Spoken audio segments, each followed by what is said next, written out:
بسم اللہ الرحمن الرحیم۔ السلام علیکم، امید کرتا ہوں آپ سب خیریت سے ہوں گے۔ آج جس ٹاپک پہ میں بات کرنے جا رہا ہوں وہ اس پر بہت کم بولا جاتا ہے اور ایک کنفیوژن ہمارے عوام میں ہے اس کے حوالے سے کہ کمیونزم اور سوشلزم اور ڈیموکریسی اور اس کے بعد سب سے امپورٹنٹ اسلامک اسٹیٹ، یہ چار کیا الگ الگ رولز والے اسٹیٹس ہیں اور کن کن ممالک میں اور ان کے اثرات کیا ہیں۔ ٹھیک ہے، تو میں تھوڑا تھوڑا کر کے پہلے تین یہ میں آپ کو بتاتا ہوں، کمیونزم، ڈیموکریسی اور یہ جو ہے سوشلزم۔ اور تو کمیونزم سب سے پہلے، کمیونزم کا پہلے آپ کو میں کنسیپٹ دے دوں کہ کمیونزم ایک ایسا سسٹم ہوتا ہے کہ جو اسٹیٹ ہوتا ہے وہ سب کچھ اون کرتا ہے، سب کچھ اس کے تابع ہوتا ہے اور ہر بندہ اپنا حصہ ڈالتا ہے اور ہر بندے کو اپنے حقوق ملتے ہیں اور مطلب کوئی اور ایسی ریلیجس یا کوئی اور ایسی پاور والی چیز اس پر نافذ نہیں ہوتی، بس لوگ کام کرتے ہیں اور ان کو ان کا صلہ ملتا ہے۔ ٹھیک ہے، ہسٹری اس کی یہ ہے کہ جو رشین ریولوشن تھی 1917 کی، اس کے بعد سب سے پہلا بندہ جس نے کمیونزم انٹروڈیوس کروایا رشیا میں، سوویت یونین میں، وہ تھا ولادیمیر لینن۔ ولادیمیر لینن جو تھا اس نے کمیونزم کا جو خاکہ تھا وہ پیش کیا۔ آج کل جو سب سے بڑا کمیونسٹ اسٹیٹ ہے تو وہ رشیا کے علاوہ چائنا ہے جو 1949 میں کمیونسٹ اسٹیٹ بنا، پھر کیوبا جو ہے وہ 1959 میں بنا، ویتنام 1975 میں بنا۔ اس طرح کئی ممالک ہیں جو کمیونزم کے سسٹم پہ چلتے ہیں۔ اس اسٹیٹ کو مارکسسٹ لیننسٹ اسٹیٹ بھی کہتے ہیں۔ لیننسٹ اسٹیٹ وہ اسٹیٹ ہوتا ہے جو صرف ایک اینٹی، ایک پاور اس کو چلاتی ہے، اسٹیٹ اس کو چلاتی ہے، اس میں کوئی وزراء ایسے مطلب یا صوبائی پاور جس طرح ہمارے ملک میں ہے یہ نہیں ہوتی، ڈیموکریسی نہیں ہوتی، لوگوں کی اپنی فری ول ووٹنگ نہیں ہوتی، وہ فالو کرتی ہے رولز آف ولادیمیر لینن، اور اس لیے اس کو لیننزم کہتے ہیں۔ تو اس کے جو چند اہم نکات ہیں وہ یہ ہیں کہ سب سے پہلے کہ ہر بندہ ایکول ہے، ٹھیک ہے، اس میں امیر غریب یہ چیز نہیں ہے، لیکن بیسک کنسیپٹ اس کا یہ ہے جو میں آپ کو بتا رہا ہوں۔ اور اس کی وجہ سے جو کمپٹیشن ہے، جس طرح یہاں پاکستان میں چل رہی ہے کمپٹیشن پیسے کی، دولت کی، وہ نہیں ہوتی۔ لازم اس میں ایک پوائنٹ ہے کہ لازم ہے کہ ہر بندہ کام کرے گا، جیسے چائنا میں بھی چل رہا ہے کہ ہر بندہ کام کرے گا، کوئی نہ کوئی کام وہ کر رہا ہوتا ہے۔ تو گورنمنٹ اس کے بدلے میں کیا کرتی ہے کہ ان کو سوشل سیکیورٹی بھی، سماجی جو سیکیورٹی ہے وہ بھی فراہم کرتی ہے، اور جو ہے مین جو اس کا پوائنٹ ہے وہ یہ ہے کہ پرائیویٹ پراپرٹیز کوئی نہیں بنا سکتا، اپنے پرائیویٹ بنگلے اور اپنے پرائیویٹ جائیدادیں یہ سب کوئی نہیں بنا سکتا۔ وہ ان کی جو ایون ہاؤسنگ سوسائٹیز ہوتی ہیں، جو رہنے کے لیے سوسائٹیز ہوتی ہیں، وہ بھی گورنمنٹ رن کرتی ہے، اور گورنمنٹ ان کو سارے وسائل دیتی ہے اور وہ کوشش کرتی ہیں کہ سب لوگوں میں برابر تقسیم ہو، کیونکہ سب لوگ برابر محنت کرتے ہیں۔ تو یہ تو کمیونزم کے لیے ایک انٹروڈکشن ہو گئی۔ اب آتے ہیں سوشلزم پہ، تو سوشلزم بھی کافی حد تک کمیونزم کے ساتھ ریلیٹڈ ایک چیز ہے، یہاں تک کہ ایک کمیونزم کی ونگ ہے جس کو کمیونسٹ سوشلزم کہا جاتا ہے، ٹھیک ہے۔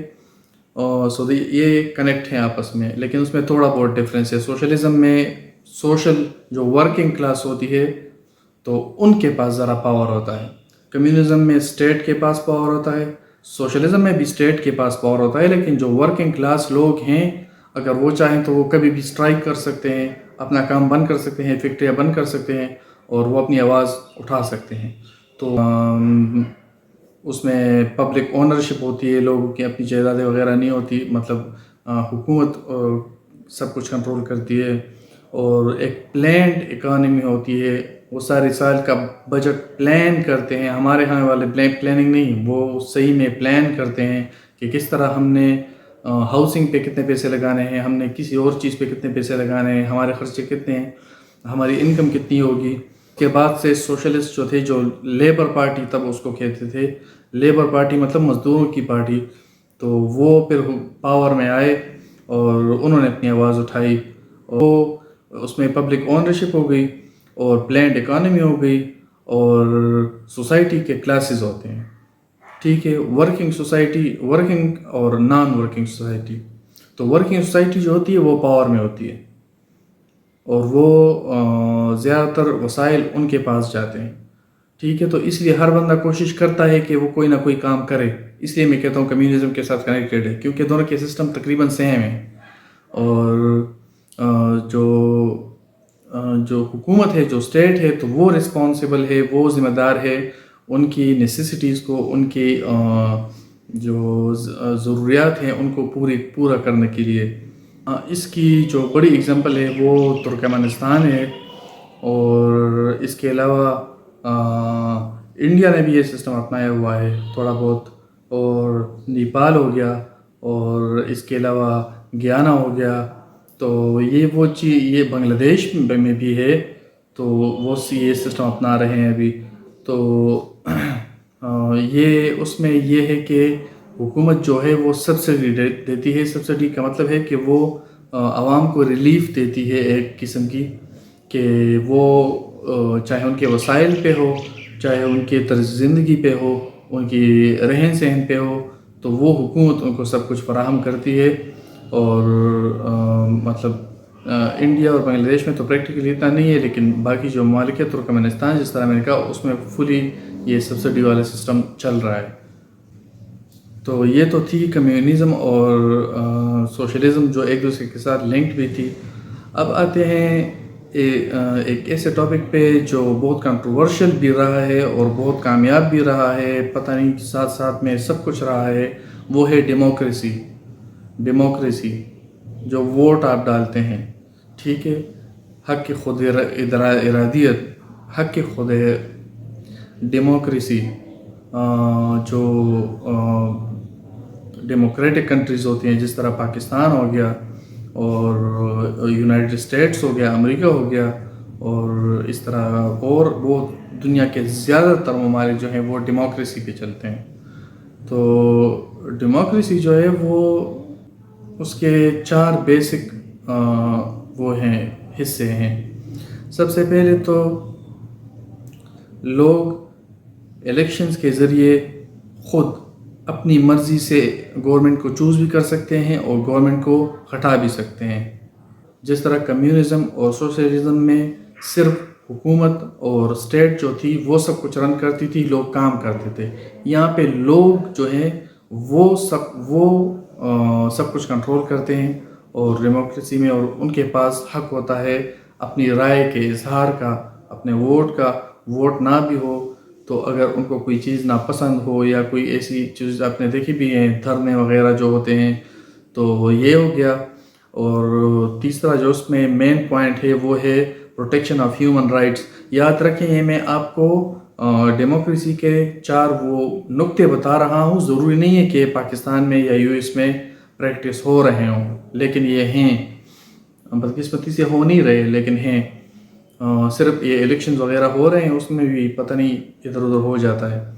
اور تو اوپر والے دو میں جو کمیونزم اور سوشلزم میں جس کی کمی تھی وہ ہے کہ لوگوں کے جو حقوق ہیں ان کی حفاظت کرنا۔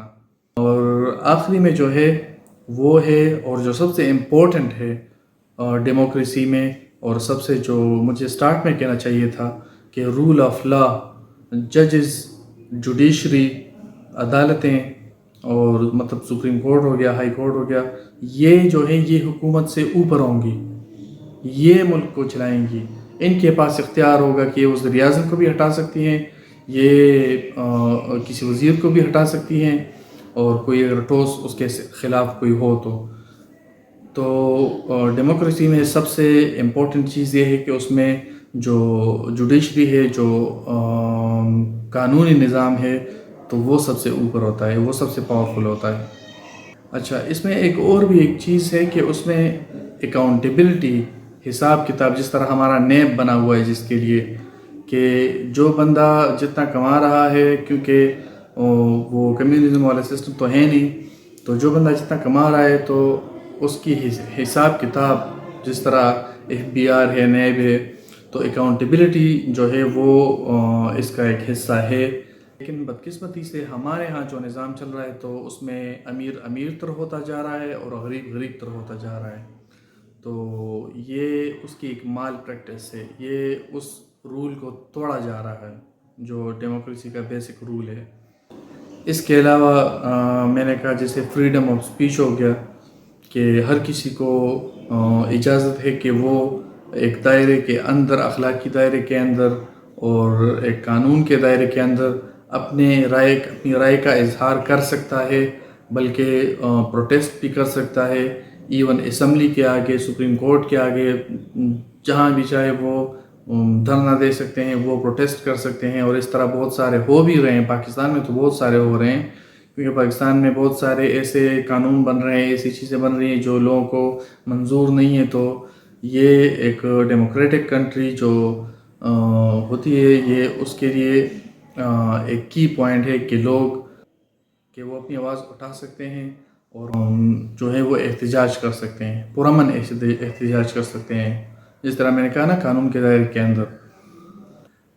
اچھا، میں آتا ہوں سب سے اپنے جو جس میں میرا مقصد تھا، تو وہ ہے اسلامک اسٹیٹ، جس کو آج کل بہت آپ سنتے ہوں گے، ریاست مدینہ.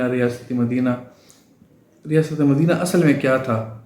اصل میں یہ تھا کہ اس کا جو اسلامک اسٹیٹ ہوتا ہے، اسلامی ایک اسٹیٹ ہوتا ہے، تو وہ ایک آئیڈیالوجی، ایک سوچ کے اوپر مبنی ہوتا ہے کہ تمام جو شہری ہوتے ہیں تو وہ ان کی بیس، ان کی لائف جو ہے وہ اس کی بنیاد ہوتی ہے ہمارے ریلیجس بیلیفز، ہمارے جو اللہ پر ایمان ہے.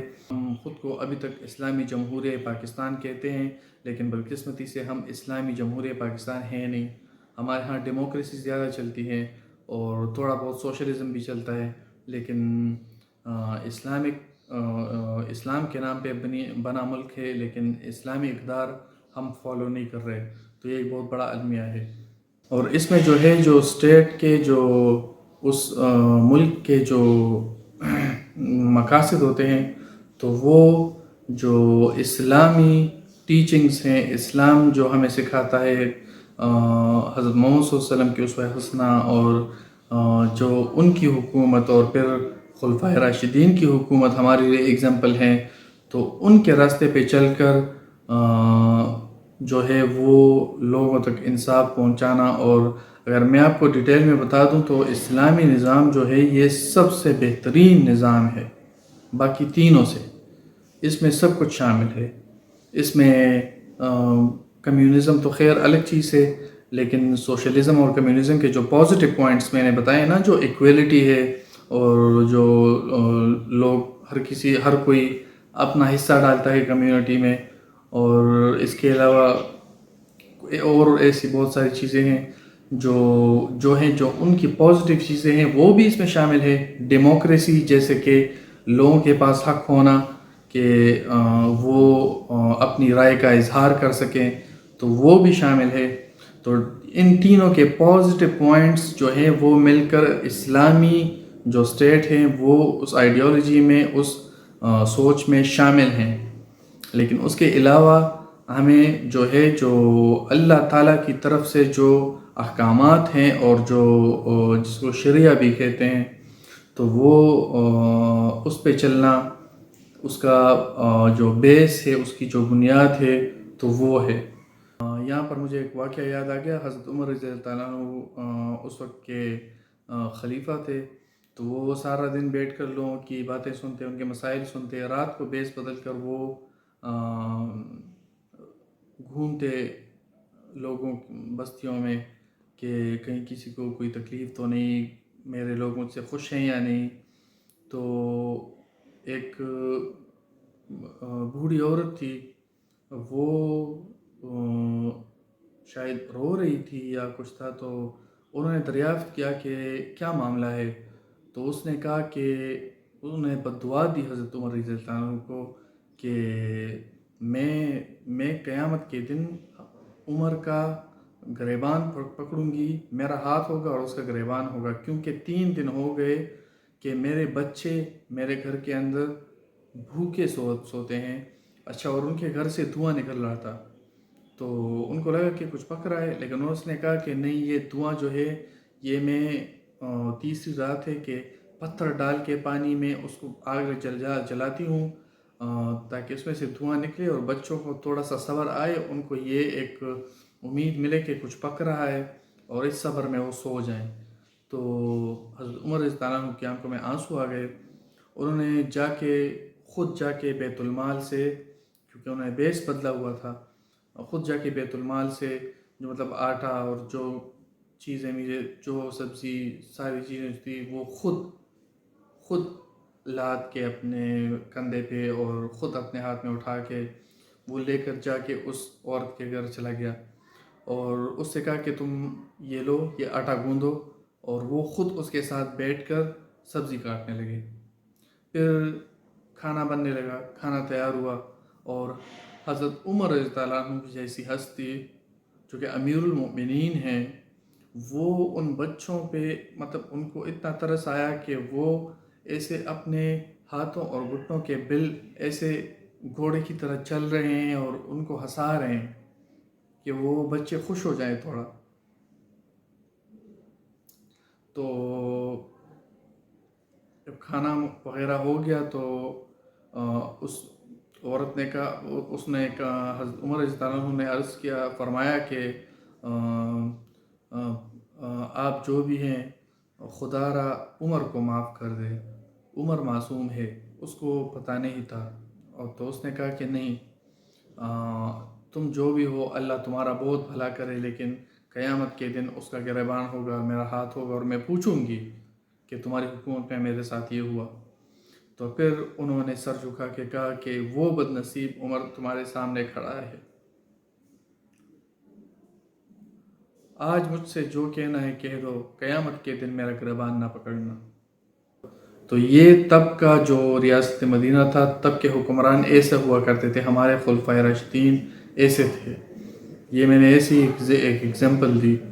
آج کے پاکستان میں آپ دیکھیں، یہ پروٹوکولز اور یہ ہیلی کاپٹرز اور یہ چیزیں، باقی غریب مرے، بھوک سے مرے، جو بھی ہو، حضرت عمر رضی اللہ عنہ نے فرمایا کہ درہ افراد کے قریب اگر ایک ہرنی بھی پیاس سے مر جائے نا تو اس کا ثواب بھی مجھ سے ہونا ہے۔ تو آپ خود سوچیں کہ یہاں پہ کیا کچھ نہیں ہو رہا، لوگ بھوک سے مر رہے ہیں اور ہم اس پہ لگے ہوئے ہیں کہ یہ جیت رہا ہے، یہ ہار رہا ہے، یہ فلانا جو صوبہ ہے یہ جیت گیا، فلانا صوبہ وہ جیت گیا، اور لوگ جو ہیں وہ بھوک سے مر رہے ہیں، ان کا پوچھنے والا کوئی نہیں ہے۔ اچھا، تو میں بات کر رہا تھا اسلامی ریاست کی، تو اس کے جو 3 مین کمپوننٹ ہیں وہ ہے مسلم سوسائٹی، جو مسلم لوگ ہوں، مسلم سوسائٹی ہو، ایک مسلم سماجی ایک دائرہ ہو، اور دوسری چیز ہے وہ اسلامک لا ہو، اسلامک شریعہ ہو، اسلامی قانون ہو، اور تیسرا جو ہے وہ خلیفہ ہو۔ اسلام کی جو بنیاد رکھی گئی تھی نا، وہ جو کلیکٹیو موریلٹی، ایک اخلاقیات کی جو ایک جڑ ہے، اس پہ رکھی گئی تھی۔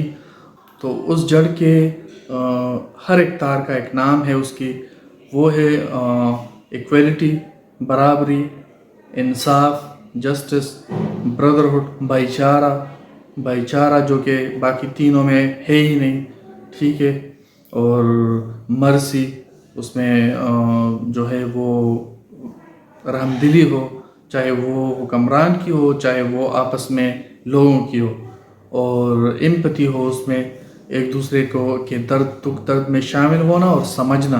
اگر اصلی معنوں میں جو اسلامی ریاست ہے اگر وہ قائم ہو اور اصلی معنوں میں ان اقدار پر عمل کیا جائے، تو یہ سب سے بہترین طریقہ ہے ایک ریاست کو چلانے کا، اور جو ساری پازیٹیو کوالٹیز، جو سیکیورٹی اور برابری، ایکوالٹی، اور جو حکومت سب کچھ فراہم کرتی ہے، لوگوں کا خیال رکھتی ہے، یہ سب کچھ میں نے جس طرح کہا کہ یہ سب کچھ اسلامی شریعہ میں شامل ہیں، تو بلکہ اس کے اوپر پلس پوائنٹس بھی بہت سارے شامل ہیں۔ تو وہ اگر صحیح طریقے سے ہو، اس طرح نہیں کہ ایکسٹریمزم کے اس میں نہیں کہ جس طرح ہمیں میڈیا پورٹرے کر رہا ہے کہ اسلامی شریعہ جو ہے بس وہ سر کاٹ دیتے ہیں اور ہاتھ کاٹ دیتے ہیں، اس طرح نہیں. اگر صحیح طریقے سے وہ ہو تو وہ بے شک سب سے بہترین طریقہ ہے. سے جس طرح ہمارا ملک اسلام کے نام پہ بنا تھا تو وہ کنفیوژن میں چل رہا ہے. پاکستان اس وقت ایک مکس اس میں چل رہا ہے، ڈیموکریسی میں اور سوشلزم میں، سیکولرزم میں اور اسلامک اسٹیٹ میں. تو وہ اصل اسلامک جو خالص اسلامک اقدار ہیں وہ پاکستان میں اس وقت لاگو نہیں ہے. اس لیے تو لوگوں کو انصاف نہیں ملتا، اس لیے تو لوگ رو رہے ہیں، اس لیے تو لوگ بھوک سے مر رہے ہیں. یہ جو میڈیا کا جو کردار ہے یہ بہت ہی اہم ہے اس میں، کہ میڈیا نے جو پورٹرے کیا ہے اسلام کو وہ بہت ہی، اس کو کاؤنٹر کرنے میں ہمیں پتہ نہیں کتنے سال لگیں گے، کہ ہمیں ابھی اپنا نام پہلے صاف کرنا ہے اور اس کے لیے ہمیں مثال بننا ہے. مثال ہم کیسے بنیں گے؟ مثال ہم اپنے خود کے ملک سے شروع کریں، باقی ممالک ہمیں خود فالو کریں گے. میں نے پچھلی ویڈیو میں بھی کہا تھا. تو سچی جو صحیح اسلامک اسٹیٹ ہے وہ آپ لاگو کریں اور آپ دیکھیں کہ پوری دنیا حیران رہ جاتی ہے یا نہیں. The world will be stunned to see کہ یہ محمد کی ٹیچنگز، قرآن اللہ کی ٹیچنگز یہ ہیں، اتنی پیسفل. اللہ کی قسم لوگ مسلمان ہونا شروع ہو جائیں گے اور بھی، لیکن ہم کنفیوز ہیں، ہم تو اس پہ چل نہیں رہے. اور ہم آج بھی کہتے ہیں کہ پاکستان کا مطلب کیا، لا الہ الا اللہ. تو بھئی کہنے سے کچھ نہیں ہوتا، کرنا بھی پڑے گا. اور آپ خود سے خود پوچھیں کہ پاکستان کا مطلب کیا، لا الہ الا اللہ. کیا ہم اس راستے پہ چل رہے ہیں آج کے 2022 میں یہ ریکارڈنگ کر رہا ہوں، یہ کیا ہم اس راہ پہ چل رہے ہیں جو قائد اعظم کا خواب تھا، جس کے لیے انہوں نے یہ ملک جدا کیا تھا مسلمانوں کے لیے؟ کیا ہم اس پہ چل رہے ہیں؟ آپ خود سے پوچھیں، جواب میں نہیں دوں گا، جواب آپ کا ضمیر آپ کو خود دے دے گا. آخر میں کہوں گا کہ کبھی بھی اتنی دیر نہیں ہوئی، ہم ابھی بھی ایک نان کنفیوژن کے سے پاک ایک اسلامی ریاست جس میں ڈیموکریسی بھی ہو. خیر ڈیموکریسی بھی کوئی اتنی بری چیز نہیں ہے، لیکن اس کے جو صحیح پوائنٹس ہیں ان کو لے کر صرف، اور اسلامی جو پرنسپلز ہیں، جو اصول ہیں، تو ان کی بنا پر ایک ایسا اپنا اسٹیٹ بنائیں، ایک ایگزامپل بنائیں کہ لوگوں کے لیے ہم ایک انسپریشن بن جائے. اور اس کے لیے میری پچھلی ویڈیوز آپ ضرور دیکھیں کہ اس میں میں نے کہا کہ اس کے لیے ہمارا ذہنی جو فلسفہ ہے وہ بدلنا بہت زیادہ ضروری ہے. اس کی تفصیل میں اس لیے نہیں جا رہا کیونکہ وہ میں آلریڈی کہہ چکا ہوں. اس کے لیے آپ پچھلی ویڈیوز دیکھ لیں کہ جب تک ہمارا فلسفہ نہیں بدلے گا، ہم اس خواب سے بیدار نہیں ہوں گے، تب تک یہ ممکن نہیں ہوگا. سارے پروپیگنڈاز اور سارے لوگوں کی سازشوں کے علاوہ اگر آپ دیکھیں تو یہ سب سے بہترین طریقہ ہے ایک ملک کو چلانے کا، ریاست کو چلانے کا، اور وہاں پہ انصاف قائم کرنے کا، اور وہاں پہ برابری قائم کرنے کا. تو امید ہے کہ کچھ نہ کچھ میری بات آپ کی سمجھ میں آ گئی ہوگی. آپ سے پھر سے گزارش کرتا ہوں کہ پچھلی ویڈیوز کو اس لیے دیکھیں تاکہ آپ کو پتہ چل سکے کہ ہمارا فلسفہ ہے کیا اس وقت اور ہونا کیا چاہیے. تو آخر میں ریکویسٹ کروں گا، اگر آپ اس چینل پہ نئے ہیں تو کائنڈلی سبسکرائب ضرور کریں، بیل آئیکن کو دبائیں، اور اگر ویڈیو آپ کو پسند آئی ہے تو کائنڈلی اس کو لائک کریں اور شیئر کریں اپنے فرینڈس کے ساتھ. السلام علیکم.